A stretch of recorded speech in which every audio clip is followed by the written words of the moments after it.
সকলের কাছে আমরা স্মারকলিপি প্রদান করেছি। সারাদিনের অবস্থান শেষে রাতেও কেন্দ্রীয় শহীদ মিনার ত্যাগ করেননি পিলখানা হত্যাকাণ্ডের মিথ্যা অভিযোগের দায়ে চাকরিচ্যুত বিডিআর সদস্য ও তাদের স্বজনরা। মঙ্গলবার সন্ধ্যা 6:30টার দিকেও শহীদ মিনার ঘুরে তাদের অবস্থান করতে দেখা যায়। অবস্থান কর্মসূচিতে বিডিআর সদস্যরা ও তাদের পরিবারের সদস্যরা বসে বিভিন্ন জেলা থেকে আগত চাকরিচ্যুত বিডিআর সদস্যদের বক্তব্য শুনছেন। এ সময় তারা 6 দফা দাবি আদায় না হওয়া পর্যন্ত অবস্থান কর্মসূচি চালিয়ে যাওয়ার ঘোষণা দেন। শহীদ মিনারের একপাশে প্রথম বেদির উপর এবং ঢাকা মেডিকেলের বহির্বিভাগ সংলগ্ন স্থানে সামিয়ানা খাটিয়ে এবং পলিথিন বিছিয়ে রাত্রিযাপন ও বিশ্রামের ব্যবস্থাও করেছেন তারা। সেখানে অনেকে বিশ্রাম করছেন। তাদের অবস্থান কর্মসূচি আগামী 12 ও 13 ফেব্রুয়ারিও চলবে।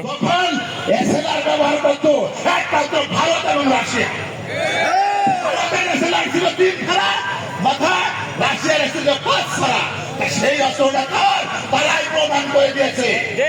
আজকে সেই অভিভাবককেও আমি স্বাগতম জানাই, ওয়েলকাম জানাই। স্যার আপনি আসেন আমার কাছে, আসেন আমাদের ব্যথাগুলো বলেন। আমরা কেন এত কাগজের বিরোধী করছি?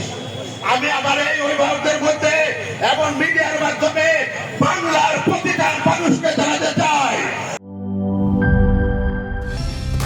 কালার এক্সপার্ট, জর্জ স্যাপ এবং মাইল্ড অন হ্যান্ডস টেকনোলজি সমৃদ্ধ অরিক্স ক্রিস্টাল ওয়াশ আপনার লন্ড্রি এক্সপার্ট।